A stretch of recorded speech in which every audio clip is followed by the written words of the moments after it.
This episode of the What's Real podcast is dedicated to the life of DMX. It's a 5-star podcast. Because we do it.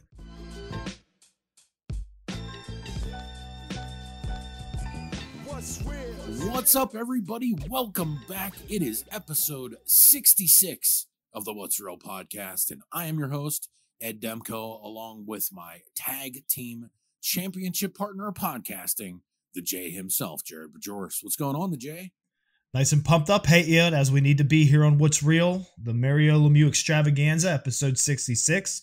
It's a beautiful day here in Pittsburgh, so we'll take that, as we always bitch about from week to week on the podcast, with Northeastern and specifically Pittsburgh weather. So beautiful breeze here at the J Studios and the What's Real Studios. And correlation with the show. Hey, I'm recording tonight's podcast in a Bruce Lee store tank top. It's this cool retro purple tank top that they put up that was one of Bruce Lee's favorite. Like, it's not like him or anything. It's just one he wore with this cool astronaut kind of guy design. So just wanted to throw that out there. Yeah. So correlation with the show, but yeah, nice and pumped up as I need to be. Hey, y'all. And we have a giant, and I do mean giant, show for you guys this week, because this is our official volume 3 of Sneakerheads. So we're going to go through some of the upcoming sneaker releases over the next few months. And of course, last weekend was none other than the 2-day extravaganza WrestleMania. And we're going to take a look at that in full as well. And on Thursday Night Prime, we might have I don't know what you call this, like a top flight A-grade film for Thursday Night Prime. And again, Charles Bronson is back this week. We're going to go back to 1974 and the classic Death Wish. So all that and much more. Of course, we have some goofs for you and a whole lot of other stuff. So let's just get into it, the J. On a sad note, real quick, if you guys will just begrudge me for a moment, the passing of 2 Italian film legends. Now, this isn't going to mean a lot to a lot of people, but I'm going to read this and hopefully this will make a little bit more sense. We lost 2 absolutely enormous people in the world of Italian genre cinema. And I'm a big horror fan, as you guys know, and so is the J. Gianetto De Rossi passed away. He did the effects on such films as like Living Dead at the Manchester Morgue, Raiders of Atlantis, Killer Crocodile 1 and 2, the second of which he directed, and the biggies, Cannibal Apocalypse, Lucio Fulci's The Beyond, High Tension from just not too many years ago, and of course the one that totally cemented his name into horror history, that is Lucio Fulci's Zombie. And of course that's not it. Enzo Scioti also passed away. He's one of the most famous poster artists in the world, and he is key for a lot of Italian cinema, such films as Tenebrae, Demons, Two Evil Eyes, shout out to George Romero, Anthropophagus, Phenomena, which I actually have a poster of myself hanging up on the wall as we speak, Cat in the Brain, The Beyond, House by the Cemetery, The Devil's Honey, Manhattan Baby, The Paganini Horror, and Beyond Darkness. So 2 absolutely key folks in the world of Italian genre cinema have both passed away, and obviously I wanted to mention that here on the show. For sure, and rest in peace from the J. Absolutely. Hey, yo. And that's exactly what I was going to say. With the long list of Gianetto De Rossi's work that you railed off there, I haven't seen a lot of that, and I'm interested in some of it. I mean, just from the titles, like Raiders of Atlantis, and you know me with crocodile movies and killer animal movies, so I'll have to track down a couple of these, throw them in my notes while it's in front of me. But I have seen 3 of them, and 3, pretty much pseudo classics: The Beyond, High Tension, and Zombie. Of course, Zombie being Cannibal Apocalypse with John Saxon. No, I don't think I have. Okay, I might have back in the day, and I'm just misplacing it, but I don't think I have. Yeah, it's an Italian movie totally filmed in Atlanta, and it's just basically like, as the title entails, zombies are basically everywhere. There's no cannibals in the movie at all. But it's do you know who the director of that one is? No.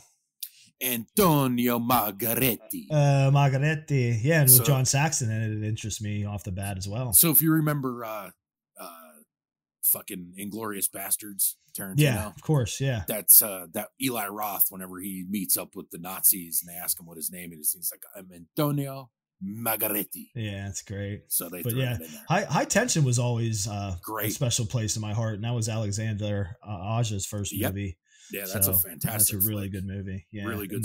And I love The Beyond, and I love Zombie. And dude, Living Dead at the Manchester Morgue is the one on here that if you haven't seen, you need to. Yeah, I got to see all these actually. I'm always Raiders looking of for new Atlantis. stuff. So Raiders of Atlantis, you could skip. It's basically a Raiders of the Lost Ark ripoff, which the Italians are really good at doing ripoffs. That's just not a good one. Gotcha. But, definitely figured I would mention that because, to me, that's definitely a huge ordeal.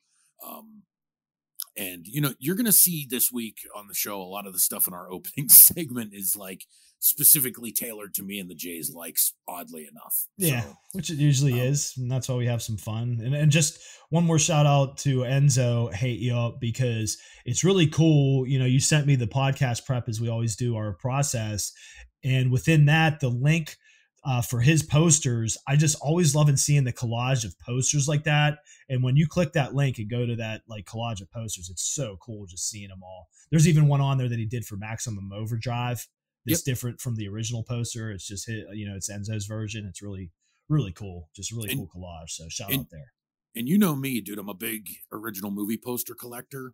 And I'm lucky enough to have some of the artwork and stuff that he's done and some of the posters that he did.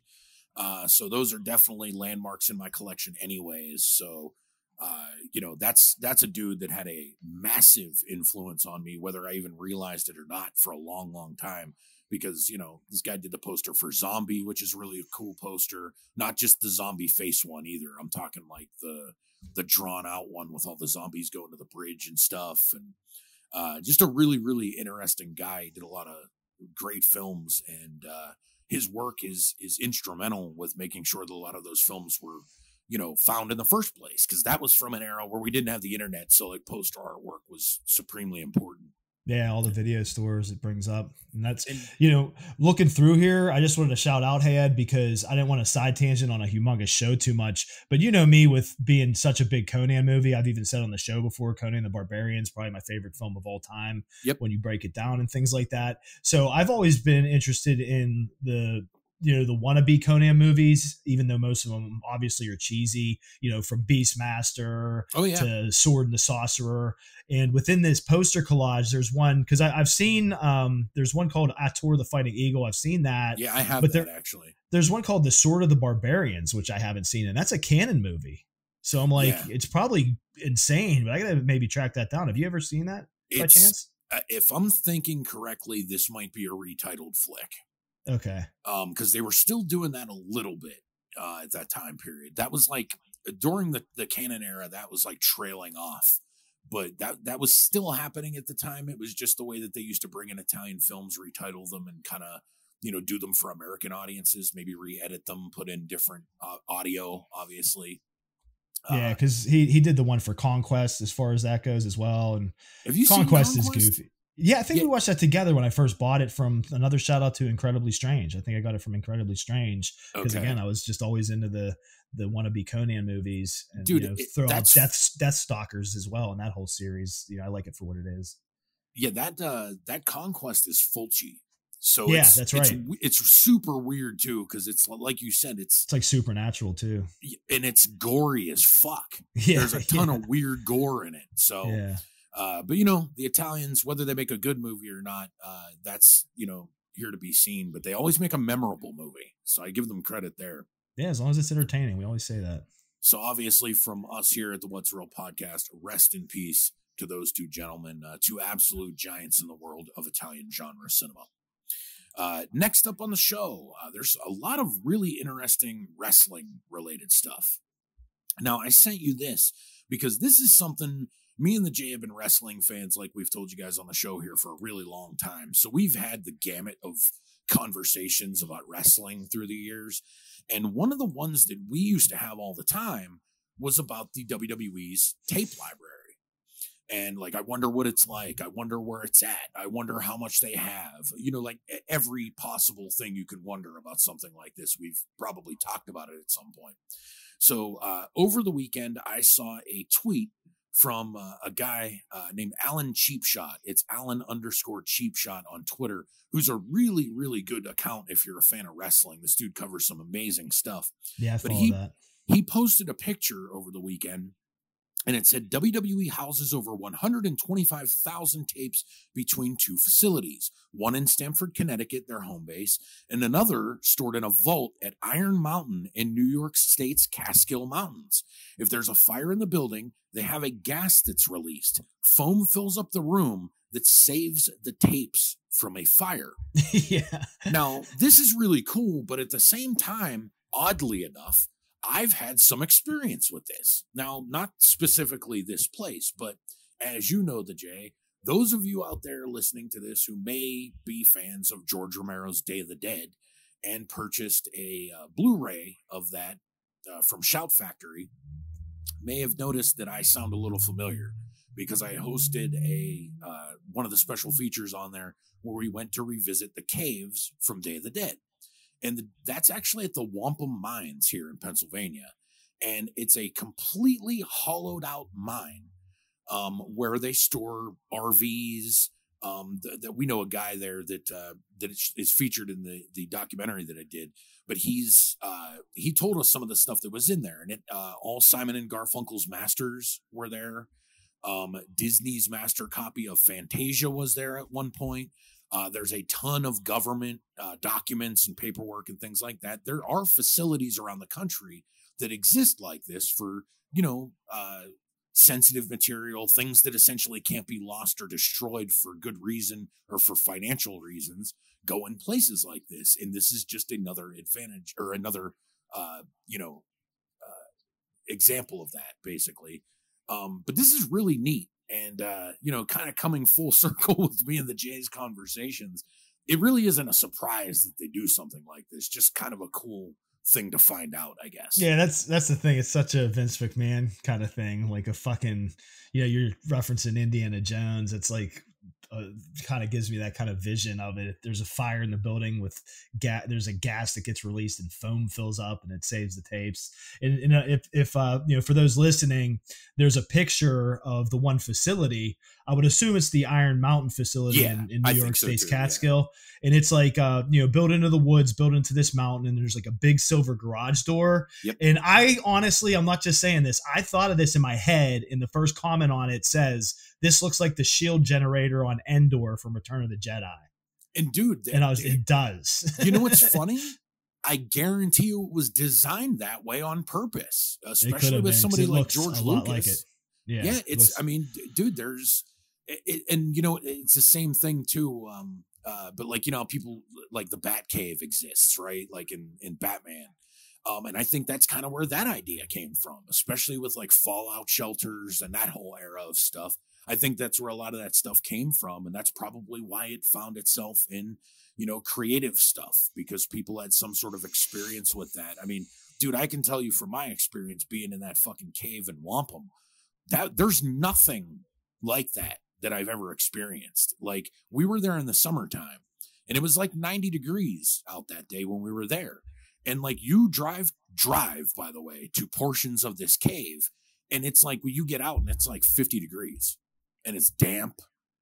They told me there was 8 man-made lakes in there at one point that they've since completely drained. Yeah, but dude, but think about that. 8 man-made lakes inside of a mountain, in like purposely done for whatever particular reason at the time. But like, you just don't think of, like, this is a place where you can go and live underground for 50 years. And like, people wouldn't even realize what you're doing like that. It's pretty crazy that places exist like this, but they do. And it kind of brings up the fact that like the true value of the WWF into WWE's tape collection has never really truly been harnessed to like its fullest potential, because it's only worth what somebody will pay for it. But here's the thing. Now, I can say I've always thought about that too, but okay, you're putting a value, an actual money value on what they own, right? Basically, Peacock and NBC Universal paid $1 billion to access it for however many years. They don't own it. They have the rights to it. So if it's worth $1 billion to license it, I wonder what it would cost to own it. Yeah, very interesting. But that is not it in the world of wrestling, and it kind of continues on. Now, this is another thing that is completely full circle for me and the J. So we've been wrestling fans, as I just talked about, for a long, long time. And you watch wrestling a lot through the years, and you notice pretty much everything. You notice who's who, what the moves are, what's going on in certain matches. But of course, one of the things you eventually really start to pay attention to is the fans. The crowd. And, like sometimes it'll be signs, sometimes it's just someone carrying on or doing something funny. But then there's the odd instance of you notice fans, and I mean, because you see them all the time. And then it would get into the whole thing of like, who is this person and why are they always at wrestling shows? Or how do they always get these tickets or what have you? So one of the guys that is absolutely famous for this is a WWE, but he's a wrestling fan named Vladimir. And we knew about him for years. Since we were kids, we've known about Vladimir. And I'm talking since the 1980s. We've at least recognized him. But because he's he was always in good shape too, like in beaters and stuff. He sticks out, tank tops, basically. Yeah, he has a certain look to him. Nothing crazy, but he's noticeable. And we've always kind of talked about this guy. And then at one point in the 90s, we found out who he was. I actually met him before at SummerSlam 95, which was really crazy. And I knew who he was at that time. So whatever we read to find out who he was, we found out before August of 1995. But the reason why I'm bringing it up on this show is because last weekend, I don't know about you, the J, but I almost had my jaw on the ground. It appears that the WWE Films is doing a documentary about Vladimir. And this is like, there's few things in wrestling to be uncovered at this point in time. And me and the J have talked about this off air many times, but it's like an actual behind the scenes with Vince McMahon is one of them. And this is kind of another one. We don't know a whole lot about Vladimir other than he's a massive wrestling fan and he's been one for decades. I'm dying to see this. I'm in complete agreement with you how it's so tough for us 40-some-year-old just hardcore wrestling fans. As we always say, we've even had personal involvement in the industry in small ways and capacities and things in our past. Super fans ourselves, of course. And so we're not surprised nowadays by like almost anything. And then when I just caught this on Twitter, I of course sent it to you right away. I think you missed it because then you ended up sending it to me. But I was like, dude, you got to be kidding me. They're doing a full-blown documentary on Vladimir. That is awesome. And I'm right with you. And that's how I like it. I like the fact that I don't know anything about him, because I'm sure you could have maybe done some research, but I'm good on that. I want to watch the documentary and find out, the behind the scenes on like what this dude does. Cause I mean, he has to have some sort of income to be able to go to all these events all these years. And if he has income, how can you leave a job that much to travel the country just to watch wrestling shows? I mean, dude, just to give you an idea, I don't know this for fact. I'm just stating this on the show. If someone told me that Vladimir's been to 37 WrestleManias, I would be like, I believe that. Yeah. And I'm not somebody that is a big person on like super fans in wrestling. I think a lot of them are toxic and they're weird and I don't care to be involved in it at all. And not many fans would deserve something like this. But Vladimir absolutely does. He is literally the face to me of like, what is a wrestling fan? He's like, that's what pops in my head and I'm not talking about like nerds on the internet and shit like that. I'm talking about people that go to matches and fucking live and breathe this shit. He's the cool dude. Yes. Absolutely. He was always like, around people just yelling and stuff, like just seems like a happy-go-lucky guy, to the point with the announcement of this, Stephanie and Triple H were in pictures giving him like an award it's like the first super fan award. Yes. Which if there's anybody in the history of the WWE as a super fan, he would be number one. So that's really cool too.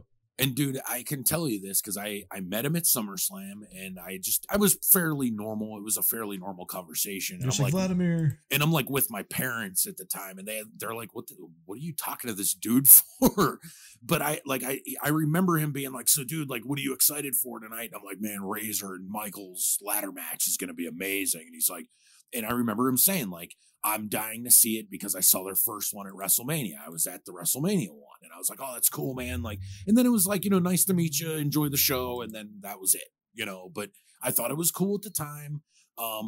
It's especially too, dude, because back then, this, because like, dude, we've been friends forever. Like, it was rare to find a wrestling fan. Like, we used to do that even in school. Like, there wasn't a ton of wrestling fans, but we had like our little group of like, we would like, oh, did you see SummerSlam? Did you watch? Yeah, it's always the niche stuff. Like we said, like we're into so many niche things like horror movies, correlates, and heavy metal even and stuff. So when you found somebody that had that interest, it's it like, wasn't the mass media stuff. Yeah, like in Pittsburgh, like everybody pretty much follows the Steelers, and you could talk Steelers with people, for that counter example, But yeah, dude, for wrestling and things like that, especially at certain periods of time, it was tough. And it's really weird because like our group of friends that we came up with, like, since we were kids, like since high school and shit like that, that was like a common running theme with a lot of us is we all sort of like, we didn't all become friends because we watched wrestling. We were all just kind of friendly with each other, hanging out and shit. And then eventually it's like, oh shit, you like wrestling? Like, I watch that shit all the time. Yeah, it was a humongous bonus for our group of friends to the point of us creating our own backyard wrestling league that has just created such a huge memory for all of us. The summer of our senior years when we created the summer we graduated high school, our senior year after we graduated is when we did the prime of what we called UCW, our backyard wrestling league. And that was just such a huge memory for us for the rest of our lives until the day I die. Yeah. I always remember UCW and everybody involved. Like even our friends that like weren't in our core group of friends that were still good friends of ours that participated. Like we'll always have that connection for the rest of our lives. Like when I see like our friend Rudy or somebody like that, if I ever see them, I'll just think of you like you were in UCW with us. Like that's for life kind of thing. It just stems from all that. And just bringing up the super fan stuff. Hey Ed, okay. I just had to shout out the ECW crew. Of course, Straw Hat Guy and Howard Stern guy, and there's a lot of them. Funny enough, people don't even realize this, but one of those dudes in that crew was Mike Johnson from Pro Wrestling Torch and shit. Yeah, a few of those type of guys ended up being involved. Wasn't Gabe Saplowski? He was a fan before he got actually involved with ECW and stuff. Yeah, he was working with Heyman and shit. It's pretty crazy the stuff that came out of that era. Just in general, like talking about all this stuff, looking back on it. But I'm telling you guys, this is something for down the road here on the show or something that we're planning on doing. But like, believe me when I tell you, we have some absolutely amazing stuff when it comes to wrestling. And we're holding back a lot of our stories. And I mean, I'm telling you, like, we could do shows on this stuff for real. Like, but one day those will be coming. We're saving them for down the road. But something I also wanted to talk to you about here, the Jay, and this isn't any major news story or anything. I just thought it was a really cool report that came out after WrestleMania.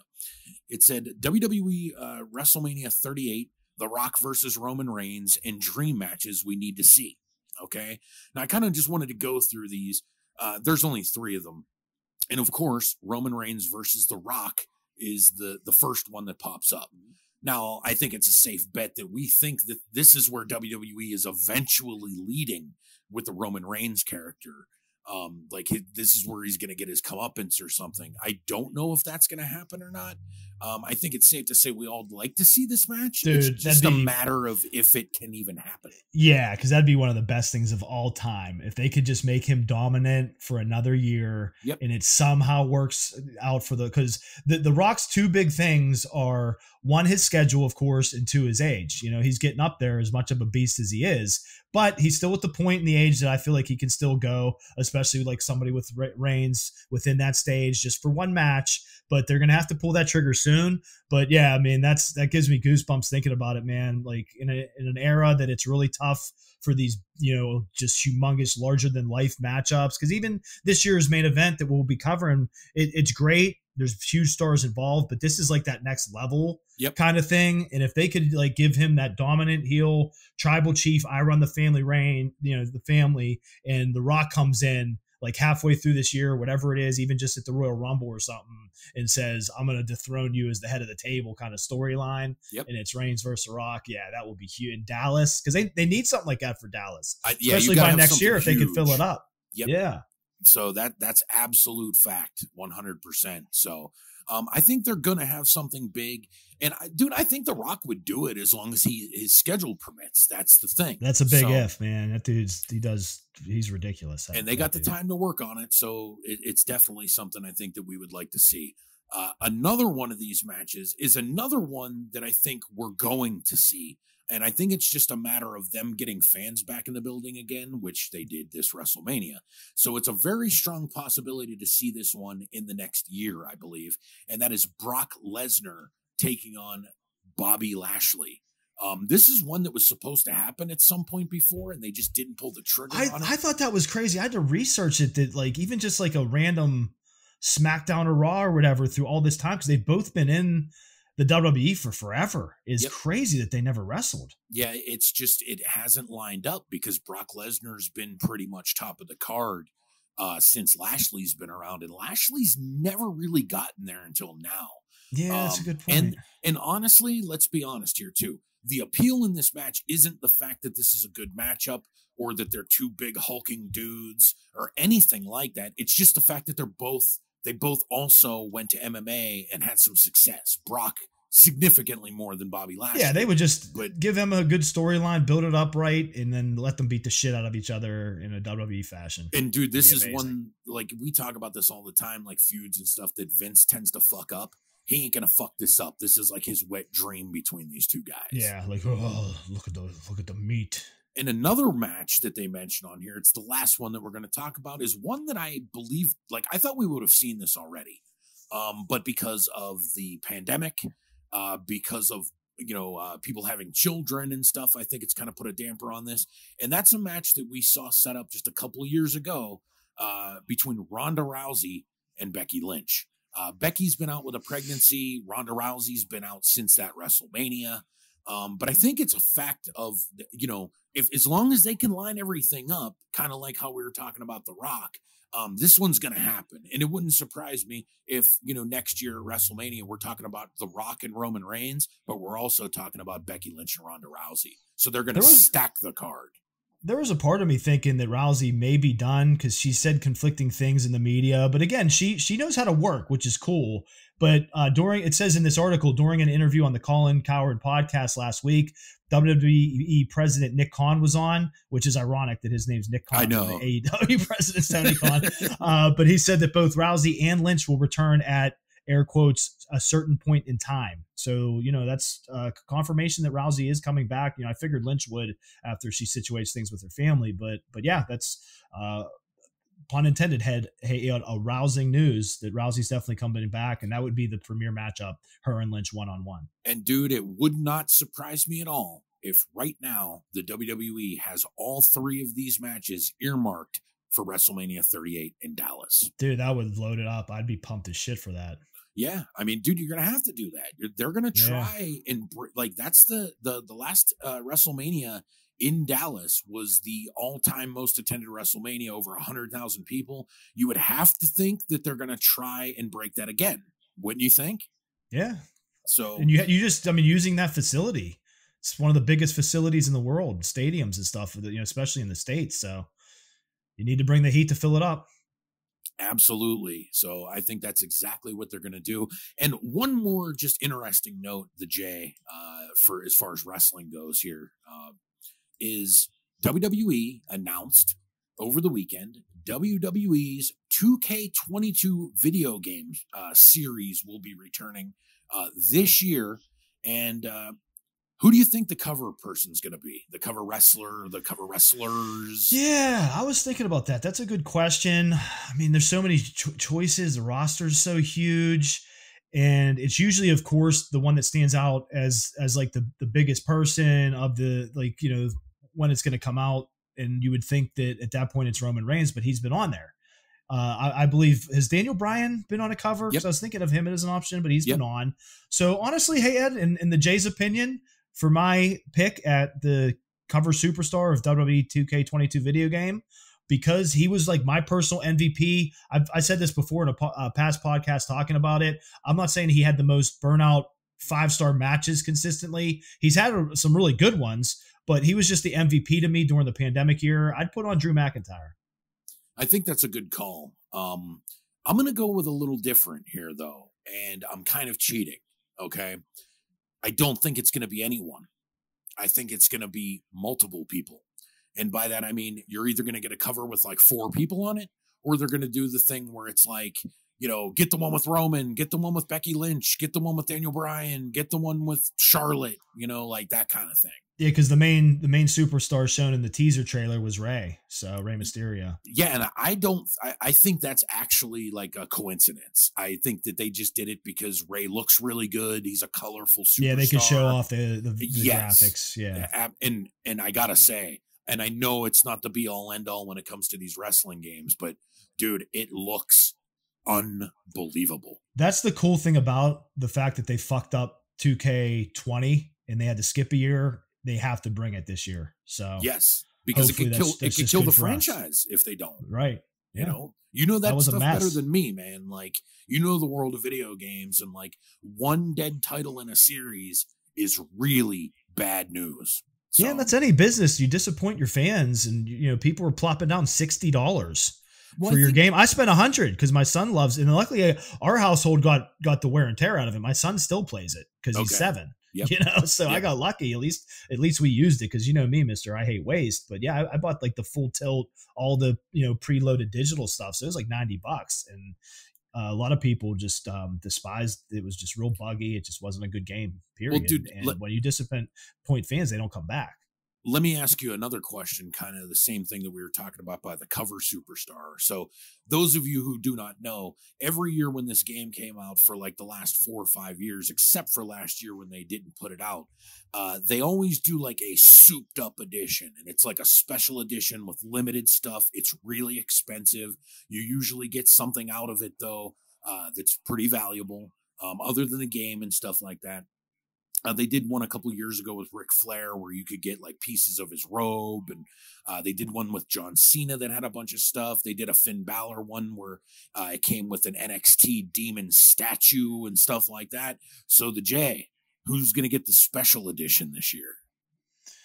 Yeah, that's a good call too. Yeah, it's tough to say because like I was mentioning with the cover superstar, with so many people that have already been on it, it seems like they try to put new people on, so that's why I was thinking Drew McIntyre, and I'd like to go different, but I'll go different. I'll say maybe a Bobby Lashley one now that he's in the main event picture. That'd be cool. You know who I think's going to get it, and who I actually think is the perfect dude for this?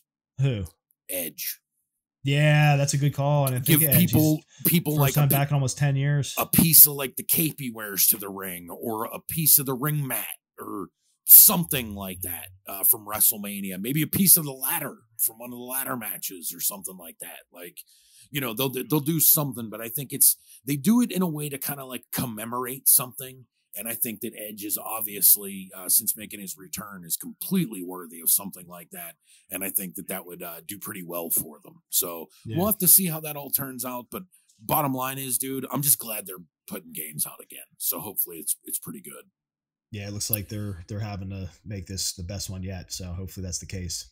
Still in the world of combat sports here, a major announcement was made over the weekend from the UFC, and that is Dustin Poirier, Conor McGregor 3 has been announced. It's going to happen later on this year in Las Vegas. But there seems to be some weirdness going on early, so it might not happen. I did see something where Poirier kind of let McGregor have it over some sort of a donation that he was supposed to make that he hasn't done yet or something like that. But if this one happens, the J, who do you think wins the rubber match? See, that's a tough one. Watching the last fight, though, Dustin definitely looked better, and I'm not just saying that because he won, which is why he won. But we can't forget that Conor beat him the first time, which is why they're doing the rubber match. So it's tough to say this far out, but just from, again, watching the last match thoroughly, I'd have to go with Dustin again. Yeah, me too. Based on the performance. Yeah. Yeah, he seems to be ascending where Conor seems to be descending. So it's going to be Conor's another one of those ones. His hands are in so many different things right now to focus on a fight camp. And I know he still does. And he's at the level to be able to manage his time to appropriately do it and at least get in the octagon comfortably enough, with his life on the line to be able to perform to a high level and everything. But nonetheless, man, with all those distractions, that's exactly what caused the downfall of Ronda Rousey. And this is a very similar situation. He has $100 million, billion dollar whiskey company that he's the head of, and all this different stuff. So that has to take a toll on your training. Yeah, especially with MMA, because we've seen that in the past too, that it's very focused. Like you have to buckle down and worry specifically about MMA. Exactly. And I really just don't think the money's there for Conor anymore to do that. I mean, I'm not saying that he's going to go into this fight not giving a shit, but he's just not willing to put in the time and effort unless he's getting paid the big bucks. And frankly, doesn't deserve the big bucks at this point because he hasn't won a fight in a while against anybody of note. And he's getting beaten up pretty good in the ones that he's lost. So, we'll have to see how it goes from here for him. But this could be maybe the end of Conor McGregor in the world of UFC and MMA as a whole from this point forward. So that's what's the most interesting storyline here is this could be the last we see of Conor McGregor, depending on what happens, things like that, especially like we just mentioned, all his out of the octagon business ventures and things. And the other big story here, of course, with it being in July, because this is like the July, like near July 4th show for UFC is always like their WrestleMania. Yep. They always load the card and things like that. And Las Vegas is going to be at full capacity for this show. So that's insane. That atmosphere will be good. And dude, the one thing that I will make one prediction for this so far. I don't think it's going to happen. I mean, I think the fight's going to happen, but I don't think it's going to happen this year. I see this being something that, like, for some reason it doesn't happen in July. Maybe it'll get posted for their big January card, because that's another one that they try and load up pretty heavily every year. So it wouldn't surprise me if something like that happened too. We shall see. Hey, yo. Moving into the world of sports here for a second, just as a quick note, former Pittsburgh Steelers running back James Conner has signed with the Steelers of the NFC, the Arizona Cardinals, for 1 year, and I'm not very mad about it at all. No, I mean, look, I always liked James Conner, and I'm not mixing up the fact that he's a good dude that beat cancer off the field. I'm talking about on the field. He's a workhorse. He could be a good running back, but he was too injury prone, and besides his Pro Bowl season, he didn't show anything else. So it's not like when I read that, I wasn't like all disappointed or anything by any means. Dude, I think if there's one perfect word to describe James Conner, you know what I think it is? Mediocre. Average. Yeah. Just average. That's it. So he's not going to go to Arizona and start. He's just going to be part of the two-headed monster, whatever they want to do there, but he's not going to be the start leading back. Good for him on getting another job, because I know he was sitting out there for a while. But, I think the Steelers just told him, like, this is what we're willing to do for you. And it was probably the minimum. So, like, maybe Arizona's like, we'll give you $1.2 million. So he's going to get like another $300,000-$400,000 out of it. So it is what it is. I think he has a chance to do okay there, though, because of their young, high-powered offense, though, if he can fit in. And, of course, the big one, as we always say, if he stays healthy. But yeah, I mean, if especially if he's not, being the every down back and things like that, and he's only in certain packages and he can't actually stay healthy, I mean, that's a young, high powered offense. He might fit in there well. You never know. Yep. We'll have to see how that works out. Also, this has been breaking over the last day or so, but NFL star and, former Pittsburgh native Aaron Donald has been accused of assault. This is straight from KDKA TV here in Pittsburgh. A Pittsburgh attorney says he and his client have filed a police report against Los Angeles Rams defensive tackle Aaron Donald for an alleged assault. Attorney Todd Hollis provided a picture to KDKA's Andy Sheehan of a man who appeared to have a swollen eye and cuts on his face, and said that man would be pressing charges against the NFL star. Hollis says DeVincent Spriggs, who is the man in the photo, is filing a complaint against Donald for an alleged assault in the overnight hours of last weekend, April 10th and 11th. It allegedly happened between 3 and 4 a.m. at an after-hours club in the city's south side. Just before the noon hour, Hollis and Spriggs, 26, arrived at the Pittsburgh Police Zone 3 station in Arlington to file the police report against Donald.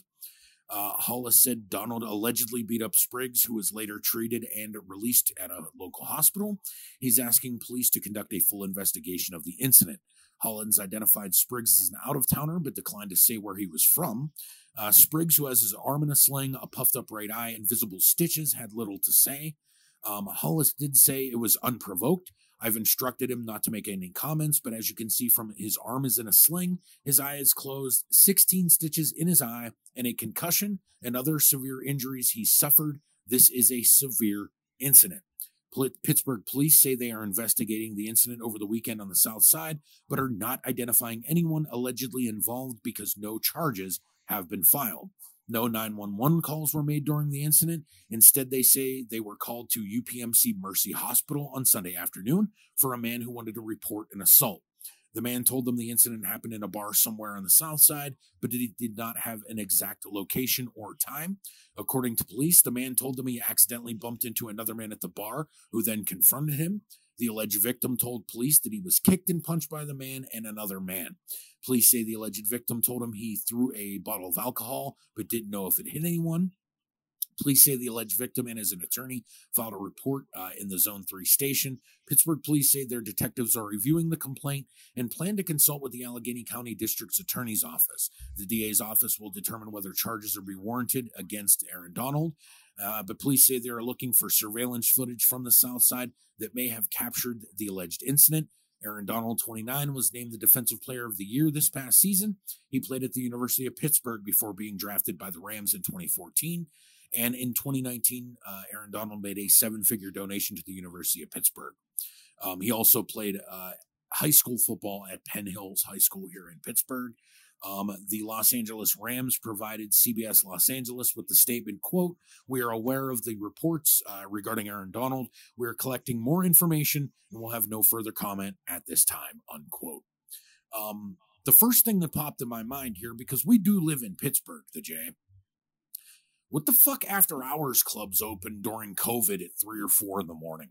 Yeah, that's the thing. You just, he's 29 still. We've had our moments, hate you. As you know, we've battled with, not with each other, not against each other, but with each other and our friends many a times. Boys will be boys and all that. But nonetheless, it's ridiculous. Like you just said, he's the Defensive Player of the Year this year from the NFL. Such a, so many more years to play, such a bright future, obviously. He's a Hall of Famer. Millions of dollars. He's a Hall of Famer. So you got to do what you can to avoid these situations. And stuff escalates, and we don't know everything yet, but from that story, you had mentioned at the outset that it was just a word you used because you went on to say more detail, but I was kind of giggling because at the outset when you first mentioned it appeared the man had a black eye or something like that. It's like, dude, he looked like the one Cenobite from Hellraiser, he looked like Mitch Blood Green, and after Mike Tyson fought him in the streets. I was gonna say he just was like, he just really needed money, and for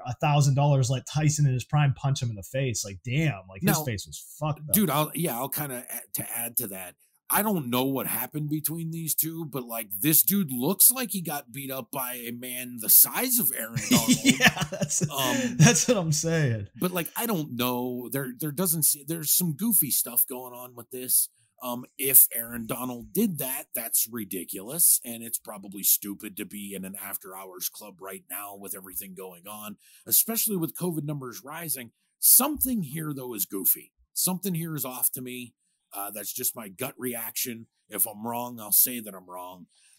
But something here is definitely weird. It was breaking news going right into the show. Hey, Ed, so it's pretty fresh, so we'll definitely see how it plays out. Also, in some other news, the infamous, I should say, Bernie Madoff, architect of the largest Ponzi scheme in history, is dead at 82. His enormous fraud left behind a devastating human toll and paper losses totaling $64.8 billion. And I think there's a lot of people that are probably saying goodbye and good riddance. Yeah, it's unfortunate. I mean, it's somebody's passing, but yeah, supposedly at the end there, he was, expressed remorse for his misdeeds. He was quoted as saying, "I made a terrible mistake," and humans are humans, but nonetheless, I mean, this is collateral damage out the ass. Like you're saying, paper wise, 64.8 billion. But the problem, the biggest problem, in my opinion, with the whole thing was the devastating human toll, which was mass suicides stemming from the Ponzi scheme, including his own son. One of his own sons killed himself after 2 years of just, dealing with this whole thing. And a bunch of other people that were involved that lost money and things killed themselves directly from Madoff's actions. So yeah, it's kind of shaky waters. You don't want to see anybody pass away, of course, but at the end of the day, he did some horrible things. He says he made a terrible mistake, but there's a lot more to it than just that. Yeah, but it's definitely a big story and an infamous name that I think most people would recognize. So just wanted to bring that up. Also, something that's pretty sad here, too, and I'll explain. So ArcLight Cinemas and Pacific Theaters won't be reopening. Parent company Decurion hands keys back to landlords. Now, the reason why this is remotely significant is because this is part of Hollywood's famous Cinerama Theater is closing. And now it is a landmark, so it's not going anywhere, okay? But it's not a place that's going to be open anymore for people to watch movies. And it's literally, I could probably count on one hand with the most legendary theaters across the United States that this is in one of them. So that's definitely unfortunate news. Hopefully we could see this get opened in some capacity at some point. But it's going to be a while, and it's sad news. And it looks like from everything that I was reading, this is completely due to the pandemic. And it's probably not going to be the last one. And I know is I just hope that whenever this stuff we're on the other side of this, or people are doing better, and everybody's been vaccinated and stuff like that, that people hopefully do return back to the theaters, because we talked about it on the show before. Going to the movies is an activity that me and you both kind of cherish. It is the best way to see a movie, regardless of what anyone says to you. And famous theaters like this one, that has landmark status, so it's that big of a deal. It's been around that long. It's unfortunate to see something like that happen. We've both made the personal proclamations, that we're going to do just that. Definitely going to try to give back. I do what I can now to local businesses and friends' businesses and things as much as you can. And yeah, this theater just recently making a big cameo, of course, in Quentin Tarantino's Once Upon a Time in Hollywood. Yep. And it was known as being one of the highest grossing movie theaters in the country. So, huge blow to the industry and the LA market. And it's just sad to see, because we've said it week in and week out, talking about this in varying different weeks, that, like you said, it's the best way to see a theater. We have the nostalgia of theaters and still love going to theaters. And I mean, I'm personally an independent filmmaker. You've had your hands in it as well. I mean, it's a huge part of our lives. So yeah, hopefully after all this is done, it's going to take some time, but we can get through it and get the theater industry back up and running here in our country. And we are coming barreling ass here into a quick break. But before we go to that, I wanted to get your opinion on something, Jay. And I'm not a big Zack Snyder fan. But over the weekend, a trailer for his new movie, Army of the Dead, dropped, starring none other than former WWE superstar Dave Bautista. And I don't know if it's going to be any good, okay? But it looks epic as fuck, and it certainly looks like it's going to be a lot of fun. Finally, a disagreement between the Jay and Hayat, as I am a pretty big Zack Snyder fan, because another one of our rare disagreements, I'm a big superhero comic book film, however you put it, fan, and Hayat isn't. So, yeah, it's cool for you to say that, Hayat, but I thought it looks amazing. Now, that's not the reason why I dislike Zack Snyder. I don't know if you realize that or not. Well, because I know we've talked about the Dawn of the Dead remake, and I know Dawn of the Dead is your favorite film. Yeah, Bingo. And you like the beginning, but not the rest. The beginning's great, but I think the rest of it's like a soulless, muddled mess of a movie. But whatever, to each his own. And plus, that original Dawn of the Dead is very important to me. But this, I would definitely give a chance to. It's going to be coming on Netflix, which is also cool. I'll definitely watch it. It is kind of, I guess, a little disappointing with it being on Netflix because, dude, this is custom made to be a theater movie. It's epic as Yeah. fuck. All I can say, hey, Eel, Dave Bautista versus a zombie tiger. Exactly. That popped me. I'm not gonna lie. Yeah. So I'm definitely willing to give it a shot. I like I'm a zombie movie fan, even though I think it's been done to death at this point, especially with things like The Walking Dead and stuff like that. But you know, if a major Hollywood director is gonna make some fare this major, this epic, and you're gonna throw in a WWE superstar that I'm pretty fond of as a human being, and I definitely I'm thrilled with him, you know, having this type of career after Guardians of the Galaxy. So I'm looking forward to see what this is going to look like, man. He's getting a fucking starring role in this thing. Like it's crazy to think too, that we might only be like a few years away from like, I might say to you like, hey, the Jay, what do you want to see this week? That new John Cena movie, the new Bautista movie, the new Rock movie, or the new Roman Reigns movie? That's a crazy concept to think. And that's very possible. Yeah, they're doing it. Cena's getting the spin-off Suicide Squad 2, the character he plays, he's getting a spin-off show on HBO Max, and he's doing a ton of Hollywood films and huge budget stuff. And like you said, Dave Bautista's been doing it. He's going to be in the next big Dune, which is a really big deal. So yeah, I'm all for it, man. You know us with our wrestling connection. We love all those guys, so more power to them. But yeah, this looks really cool. And you know, Netflix needed something like this, man. I have all these streaming services like we talk about, and Netflix is pretty hit or miss with me, so this is when I'll tune in right away. So dude, they definitely need this. It's so weird because you know what Netflix is kind of turning into for me? Kind of like what HBO used to be like. Remember when there was a time? Yeah, it's a good call. It's a good comparison. Where HBO, like the movie section was like, who gives a shit? Yeah. But the shows were banging. And that's what Netflix is starting to be for me. I don't really care about the movies as much, but I love stuff like Ozark. Yeah, you're right. There's still some definite stuff on there. I mean, because that's the thing too. There's so much fucking content. That's overkill nowadays. So, it really is. So, of course, there's gonna be good stuff. We'll keep an eye out for this one. It might even be something that you see us check out for an episode of the podcast in the future after it drops. But with that being said, it is time to take our first commercial break of the show. And we come back. Hope all you sneakerheads are ready because of volume 3 of our sneakerhead special is going to come up. We're going to talk about all kinds of shoe releases and much more upcoming this year. So stay tuned, guys. We'll be back right after this on the What's Real podcast. Want to advertise on the What's Real podcast? Send us an email today. Just title your email ads at whatsrealpod@gmail.com. For cheap, easy, and affordable rates, contact us today. Again, that's whatsrealpod@gmail.com.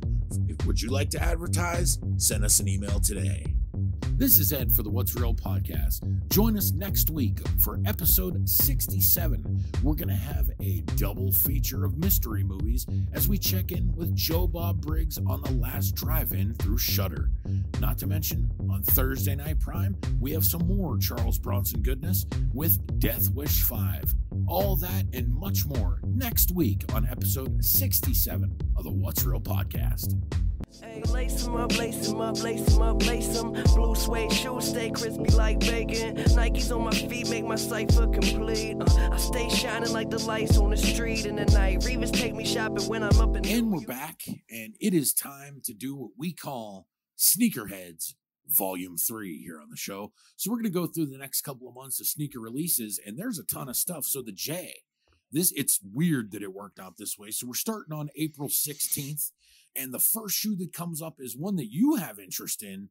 At least you had interest in the previous ones. I had no idea these were coming out. The Nike Air Griffey Max 1, this time in a bluish colorway. These are banging. Beautiful colorway, man. They got the varsity royal blue, white, Volt, and black. You know, and the Volt kind of adds to it nicely because it's not overdone. Because for those that don't know, that are listening and not seeing it, Volt's like a bright yellow, almost fluorescent yellow kind of color, but it works well with the silhouette and the aesthetics of the shoe. And I've said on the show numerous times, Ken Griffey Jr. is one of my favorite baseball players of all time. Yep. I love the Griffeys. I've had Griffeys in the past. I went for the Griffeys we've talked about before on the show and got him on the sneakers app. But I mentioned, just honestly, frankly here, transparent, the J on the show. I've been spending a lot of money, and I'm getting a new car and some stuff. So I don't know if I could pull the trigger on these just due to that in my personal budget. But we have fun here on the show. And if I had expendable income out the AL, I'd be getting these 100%. Yeah, if I didn't have some other stuff coming in that I just purchased and shit, I would definitely be going for these, but I'm probably going to skip them, especially because the release kind of snuck up on me. I didn't think it was so soon, but it is what it is, and they're definitely dope, so hope to see some more colorways of those coming in the future as well. Now, I've never gotten your opinion on these. Back in the day, we called these the Pippins, but they are the Nike Airmore Up-Tempos. This would have been the era Pippin was wearing these kind of like when he was with Houston and stuff. It has the big air on the side. I've never been a fan of it because of that. I have no idea if you like these or not, or if these are a little bit too much for you. Yeah, because I was going to mention too, for those listening and anybody interested, we're looking at sneakernews.com. Yep. And they'll have all the release dates. So if you want to check out the shoes with us whenever you're listening, sync up the show, whatever you might want to do. Other than that, hey, Ed and I will try to do our best to kind of explain them. But like Ed said, they kind of got the word AIR on the side. It's Massive. Pretty big. Yeah. But yeah, these are boats, like I always call out. These are the type of shoes that look good on like NBA players because they're boats, and dudes that are 6'5" can wear them and look normal. The J looks like that cartoon character from Nickelodeon, Doug, who like had these massive feet when I'm wearing them. So that's the thing about those. Yeah, I would pass on them. Now, we were just talking about the stuff coming out on 4/16. Now, as much as I like those Griffies, I'll be perfectly honest with you. If I was going to try and get anything, it would probably be these, the Nike Dunk Low Michigans, in just typical, it's called Varsity Maze, Midnight Navy and white, but it's yellow and blue. These are sick. I like them a lot. I'm not a Michigan fan, but I'll just be perfectly honest with you. I'm not going to score dunks because I'm just not going to get them. These are sick. Not for me personally. And again, talking fantasy talk, expendable income kind of thing, hypotheticals here. I would buy a pair for the Goo, Ed and I's close personal friend Gus, big Michigan and fan. my brother-in-law Kevin, because both of them are big Michigan fans, and this would be a gift that I know both of them would nut over. But yeah, unfortunately, the J, not only even about the money, because these are only a Hondo. Yep. Off market here, but like you said, the dunks are just too difficult to get for two regular schmoes like us, I guess we can say. And I would say the same thing for the Nike Dunk Low Team Greens that are coming out. I probably like these better than the Michigan ones anyway. But it's a toss up if I'm even going to be able to get them. Now, they're grade school. I just noticed that because they're $80, but if they were in adult sizes, I would definitely be grabbing them. Yeah, there's one next to them that's adult. They just like switched it up there. On the website, they're 100. Yeah, I mean, it's weird that Nike does that little displacement and pricing for stuff like that, but that's the way that it works when you're dealing with the world of shoes. Grade school and adult shoes are different costs because it's different material and everything else. So it is what it is, but they still put them out in sick colorways, and I really like the shoes. But I'm probably not going to score these at all. I had to click on it because it mentioned in the description, because they'll put the varying colors and the colorway of it had orange, and I didn't see orange in the side picture. I'm like, where could the orange be in like the Michigan State Spartan kind of colorway here? And it's actually inside the shoe. Oh, the Nike and the swoosh in the shoe, okay. The insole has the orange, which is kind of cool. Just as the whole kind of overall aesthetic of that particular shoe, because both you and I have talked about it. We each both want a nice pair of green. I need like a Nikes. darker green something. Because I've had my eyes out for a pair of greens. Whether I get a pair of Jordans or Dunks, but dude, yeah, they're tough to land and time and everything. I had a pair of Adidas Boosts in that color, and I got rid of them because I wore them a lot. So yeah, they were just worn out. But yeah, I haven't been able to replace them. So it's my collection is kind of, it's at that point, and we can maybe talk about it after we like wrap up the talk, throw a sneakerhead shout out on what some recent purchases and sneaker checks are. But with getting a red pair recently, I'm to the point in my collection, I'm starting to look at, specific colorways to add. Yeah. Me too. Like that. Like that's what made me think of that, because I definitely have my eyes out for a green pair. Yeah, dude, it's weird. Like you start, like sometimes you don't even know you need something, and then you like buy something and you're like, oh man, if I only had a pair of shoes to match this perfectly. And then you eventually get one. It takes time, but you know, the perils of a sneakerhead, basically. Yeah, that's what I was going to say. If I'm going to keep going with this, I got to chill with like my favorite colorway shit, like, you know, black, white, and gold, and just black and white and things like that I have so many of. And of course the bull color shoes and the navy and white and stuff like that, like all the ones I like, and start getting some different shit. Now, the next one I'm bringing up for a reason here, because this dude's name gets put up with some of the biggest collaborations in shoes, but the Sean Witherspoon Adidas ZX8000 Super Earth are coming out. Now, here's the thing about these. See, like the butterfly string and stuff coming off them and everything? Yeah, they're too busy for me. If it didn't have that, I would fucking love these. I think there's like a plaid, like a green plaid kind of shit on it. Like, I think that's sick. Like, I'm a fan of those. But the strings coming off, that's a no-no. Plus, it's a Sean Witherspoon collaboration. So, like, these would be bought and put away. I wouldn't even wear them.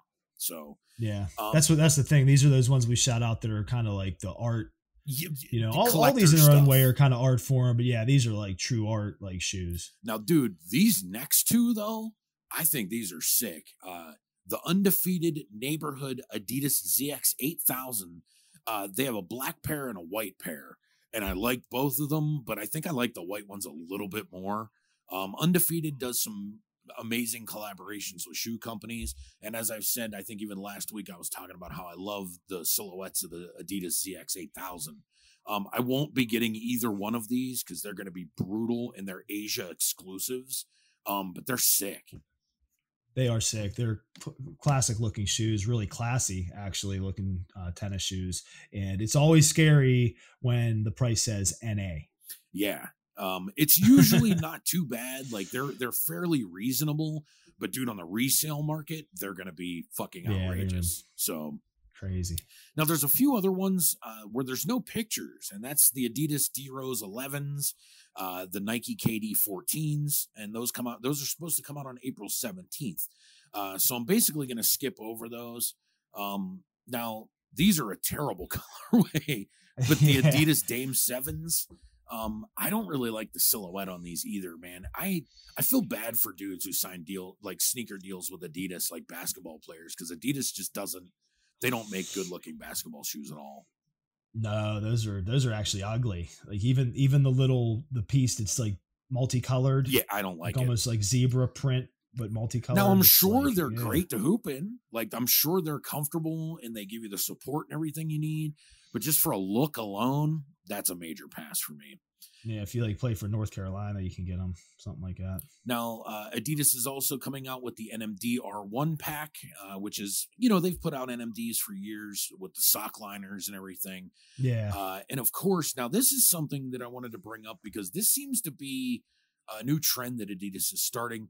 It is a collaboration between DFB and Adidas, but they're coming out with the Ultra Boost DNA. And Adidas in this, the last couple of months is really seeming to refocus on re-releasing the Ultra Boost, which had a major amount of hype just a few years ago. Not so much anymore, but you know, they're pushing those Ultra Boost again, man. I've never been big on the Ultra Boost. I don't like the look of those either. The silhouette. You know, I'll be honest with you. I was the same way with Ultra Boost, dude, but I think that this is like the thing for Ultra Boost. First off, these are something you wear with like joggers, like they're workout shoes, like walking shoes, stuff like that, right? But the selling point for Ultra Boost to me is like getting them on foot. They're not anything major until you get them on feet. Then that seems to be what really sells them, is the comfort. So it's kind of the thing like you need to try before you buy, and you might be a total, you know, convert over from that. But yeah, man, Adidas is definitely throwing down the gauntlet on the Ultra Boost this year. On the boost, yeah. For whatever reason, but there's more stuff coming out. Now, these are hideous, but I think it's interesting that they would do this. The McDonald's Adidas Harden 5 Volume 5 All-American Games. Now, the reason why I'm bringing this up is because these are like shoes that I could see dudes rocking at the McDonald's high school All-American game. Yeah, that'd be cool, just specific to that. Because it's like, other than that, if you see this specific shoe you would be like, man, those look like clown McDonald's shoes, like making fun of them. And meanwhile, that's what they're called. They're like the McDonald's collaboration.